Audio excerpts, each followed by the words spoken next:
आज आप लोग को क्लास 10 का चैप्टर वृत्तों से संबंधित क्षेत्रफल एक्सरसाइज 12 इसमें इसका हम बेसिक जो बताने जा रहे हैं आपको क्लास 10 का। इसमें क्या क्या चीज़ का यूज होगा, क्या क्या चीज़ क्या है, उसको पहले सीखेंगे। सबसे पहले इसमें हम चलेंगे ब्रीथ के बारे में। क्या जानेंगे?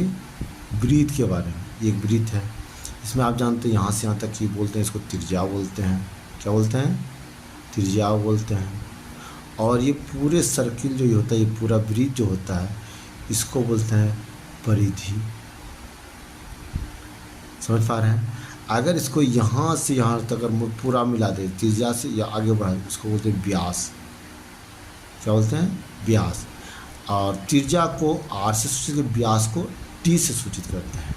अगर हमसे पूछा जाए ब्रीथ की परिधि, इसका सूत्र होता है 2πr। अगर इसको आप जानते हैं, व्यास बराबर होता है 2 गुना त्रिज्या। इसी को कोई लिखता है 2r। क्या लिखता है? 2r। क्या d बराबर कितना होगा? 2r। अब समझिए ब्रीथ की परिधि को, ब्रीथ की परिधि को अगर आर डी के फॉर्म में लिखने के तो क्या करेंगे? यहाँ क्या लिखेंगे? पाई डी हो जाएगा। किस फॉर्म में? जहाँ जहाँ क्या है, डी बराबर 2r है। डी बराबर क्या है? 2r है। समझ पा रहे हैं मेरी बात को? अब इसी में कहता है ब्रीथ का क्षेत्रफल। अब क्या कहा? ब्रीथ का क्षेत्रफल। शायद आप क्षेत्रफल जानते होंगे। ये मान लीजिए हम सर्किल ड्रॉ किए, ये क्या सर्किल ड्रॉ किए, ये अंदर की पार्ट जो होता है ये क्षेत्रफल होता है। क्या होता है? क्षेत्रफल होता है। समझ पा रहे हैं? इसका सूत्र होता है पाई आर स्क्वायर। क्या सूत्र होता है? Pi are square. कोई दिक्कत? अगर अर्धवृत्त की बात बोले, कौन से बोले? अर्धवृत्त का क्षेत्रफल की बात करें, कौन सा बोले? क्षेत्रफल। समझ पा रहे हैं ना? मान लीजिए अर्धवृत्त हो गया, कौन सा? ये क्या हो गया? अर्धवृत्त हो गया। समझ पा रहे हैं हमारी बात को? इसका क्षेत्रफल क्या हो जाएगा? क्या हो जाएगा इसका क्षेत्रफल? ये हो जाएगा हाफ लगा देंगे, पाई स्क्वायर हो गया। अगर अर्धवृत्त का क्या बोला? अर्धवृत्त का परिमाप बोल दे, परिमाप बोल दे तो क्या होता है? Pi R plus 2r। Pi R plus 2r, ये याद करना, ऑब्जेक्टिव में आता है। अगर चतुर्थांश बोल दे, चतुर्थांश का क्षेत्रफल क्या बोल दे? चतुर्थांश का क्षेत्रफल होता है 1/4 पाई स्क्वायर। 1/4 pi square. ये सब याद कर लेना, ये बेसिक कॉन्सेप्ट है, इस सूत्र में याद करना। अब इससे एक होता है वलय। वलय मतलब रिंग समझेगा, अंगूठी, अंगूठी रिंग अंगूठी होता है ना, वो समझिएगा। जिससे कोई एक ये चीज़ दे दिया हुआ है, मान लीजिए ये दिया हुआ है, और इसी से एक और दे दिया है।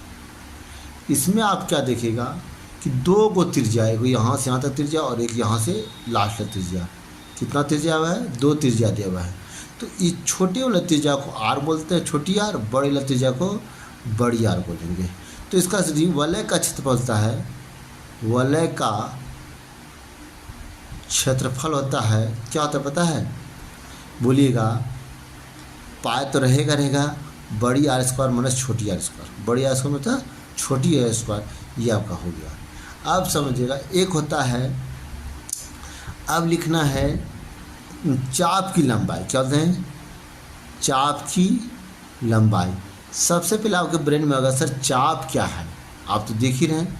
सबसे पहले ये चाप समझिए। मान लीजिए ये क्या है? सर्कल लीजिए, यहाँ पे कोई सेंटर, यहाँ से कोई एक त्रिज्यीय खंड दिया हुआ है, और ये जो रेखा आपका दिया है, ये चीज़ जो पार्ट है, इसको बोलते हैं चाप। इसको क्या बोलते हैं? चाप। अगर यहाँ पे एंगल थीटा बनाता हो, क्या बनाता हो? थीटा होना तो चाप की लंबाई होता है θ/180 पाई आर। θ/180 पाई आर होता है। क्लियर? कोई दिक्कत? अब इसी में अगर बोल दे त्रिज्यीखंड का क्षेत्रफल, क्या पूछ दे? ये वृत्त हो गया, यहाँ से यहाँ कोई वृत्त है, यहाँ से यहाँ तक त्रिज्यीखंड हो गया। क्या कहलाता है? ये यहाँ से लेके ये जो घूर रहे हैं इस तरह, ये जो चाप से होते हुए जा रही है, त्रिज्यीखंड कहलाता है। अगर इसका क्षेत्रफल पूछ दे, इसका क्षेत्रफल बोल दे, तो त्रिज्यीखंड का लिखेगा त्रिज्यीखंड का क्षेत्र क्या होता है, क्षेत्रफल बराबर होता है θ/360 पार स्क्वायर। ये सूत्र, इतना सारा सब सूत्र याद कर लीजिए, आपको नेक्स्ट हिसाब बनाने में बहुत हेल्प मिलेगा, बहुत कॉपरेट मिलेगा। इसी में एक आता है मिनट के द्वारा, किसके द्वारा, मिनट के द्वारा बनाया गया कोण, मिनट के द्वारा बनाया गया कोण। तो आप समझिए मिनट के द्वारा बना कोण क्या होता है। मान ली कि कोई यहाँ देखिए घड़ी में क्या बजता है, यहाँ पे 3 बजता है, यहाँ 6 बजता है, यहाँ 9 बजता है, यहाँ 12 बजता है। अगर कोई यहाँ 1 बजता हो और यहाँ कितना बजता हो, 2 बजता हो, तो ये समझिए अगर 5 मिनट के बता कि 5 मिनट कितना डिग्री कोण बनाएगा, तो आप ये समझिएगा मिनट की सुई, किसके द्वारा, मिनट की द्वारा, मिनट की सुई द्वारा, है ना, बनाया गया कोण। तो समझिए कितने 1 मिनट में कितने कोण बनेगा, 60 और बटे कितना, ऊपर में 360 लिखेंगे, क्योंकि पूरे वृत्त में कितने कोण बनाता है, 360 डिग्री का। और 1 मिनट में सॉरी 1 घंटा में कितना होता है, 60 मिनट। इसी से करें 6, मतलब 6 डिग्री, कितने डिग्री कोण बनाएगा, 6 डिग्री कोण बनाएगा। अब हम आपको इसमें वृत्त की त्रिज्या दिया हुआ है, क्या दिया हुआ है, वृत्त की कर्म से त्रिज्या दिया हुआ है। तो इसका 2 वृत्त दिया हुआ है, ठीक है, और बड़ा वृत्त मतलब दोनों को योग करता है। तो यहाँ देखिए 2 वृत्त दिया हुआ है, इसकी त्रिज्या इतना, इसकी त्रिज्या तो बड़ी और त्रिज्या और ये वाट ये मानता है। तो आप जानते हैं वृत्त की परिधि क्या होता है, 2πr1 + 2πr2 बराबर कितने, 2π बड़ी आर। तो इसमें क्या लेंगे, 2π कॉमन ले तो r1 + r2 हुआ, ब्रैकेट में क्या 2πr बड़ी आर। तो ये ख़त्म हो गया। इसका मान कितना, 19 + कितना 9 बराबर कितना r। तो 19 और 9 कितना 28 बराबर r। ये क्या हुआ, बड़ी आर बराबर कितना 28 निकल गया। ओके, अब यहाँ पे क्वेश्चन नंबर 2 दिया हुआ है, 2 वृत्तों की त्रिज्या क्रम से इतना और इतना है। तो वृत्तों की त्रिज्या याद कीजिए जिसका योगफल दोनों वृत्तों के क्षेत्रफल के योग के बराबर है। मान ले कि अब ये 2 वृत्त ले लीजिए, एक वृत्त ये और ये, एक वृत्त ये ले, दोनों की त्रिज्या और ये बड़ा वृत्त बना दिया। लेकिन अब क्या होता है, क्षेत्रफल मांगा, क्षेत्र होता है पार स्क्वायर, इसको 2 मान लीजिए, इसको 1 मान लीजिए, और ये क्या है पार स्क्वायर बड़ी आर स्क्वायर। अब से छोटी पार स्क्वायर आर का मान कितना दिया हुआ है, मतलब पाई का 8 का स्क्वायर, और यहाँ कितना दिया हुआ है 6 पाई 6 का स्क्वायर। समझ पा रहे बात को। और ये पाई आर स्क्वायर। आप यहाँ जो पाई कॉमन ले देते, 64 + पाई 36 बराबर कितना पाई आर स्क्वायर। अब पाई या पाई कैसे कर दीजिए, 36 64 होता है 100 बराबर कितना आर स्क्वायर। तो आर बराबर कितना हो गया 100 पर रूट, मतलब आर का मान कितना हुआ 10 क्या हो गया आंसर। क्वेश्चन नंबर 4, किसी कार के प्रत्येक पहिया का व्यास 80 सेंटीमीटर है। यदि यह कार 66 किलोमीटर प्रति घंटे की चाल से चल रही है तो 10 मिनट में प्रत्येक पहिए के कितना चक्कर लगा। देखिए पहिए का व्यास जो दिया हुआ है, डी बराबर कितना दिया 80 सेंटीमीटर, आर बराबर कितना हुआ 40 सेंटीमीटर। दूसरी बात यहाँ दिया हुआ है 66 किलोमीटर प्रति घंटा चल रहा है, 1 घंटा में 66 किलोमीटर। तो ये किलोमीटर को सबसे पहले क्या बना देंगे मीटर, क्या बना देंगे मीटर, 1000 से गुना, इस मीटर को फिर सेंटीमीटर बना 100 से गुना, और कितना देर तय करता है 10 किलोमीटर सॉरी 10 मिनट में, तो मिनट को घंटा बना दीजिए। तो ये और ये कैंसिल हो गया, तो यहाँ से 11 बार में कैंसिल हो गया।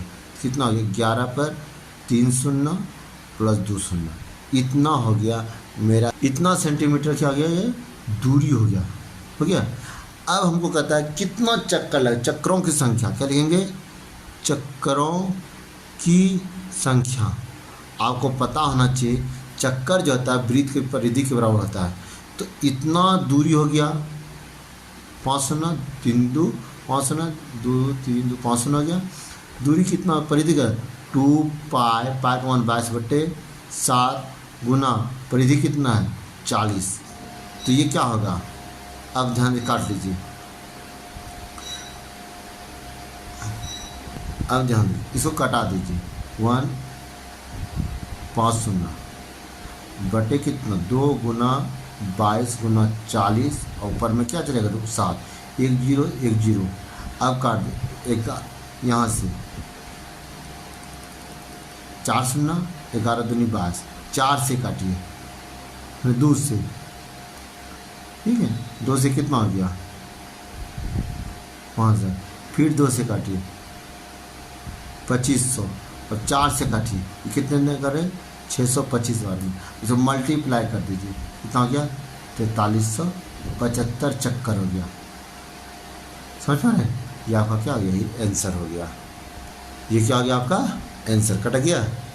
क्वेश्चन लास्ट दिया 5 नंबर, निम्नलिखित में सही उत्तर चुनिए। कहता यदि एक वृत्त का परिमाप और त्रिज्या संख्यात्मक रूप से बराबर है उसकी वृत्त की त्रिज्या याद कीजिए। अब देखिए वृत्त का परिमाप बराबर है ना, क्या वृत्त की त्रिज्या, वृत्त का क्षेत्रफल दोनों आपस में क्या इक्वल है। वृत्त का परिमाप क्या होता है 2πr होता है, वृत्त की त्रिज्या क्या होता है πr स्क्वायर होता है। संख्यात्मक रूप में बराबर का मतलब है r का मान अगर 1 है तो इसका भी 1, अगर इसका 2 तो इसका भी 2। तो अब यहाँ क्या देखिएगा, ये पाई कैंसिल, अब क्या यहाँ पे एक r यहाँ पे एक r खत्म, तो 2 बराबर हुआ, इसलिए r बराबर कितना हो लगे 2, ये क्या हो गया आंसर 2 मात्रा, कितना हो गया 2 मात्रा आंसर। इसके अगला चैप्टर दूसरी चीज़ में, ओके।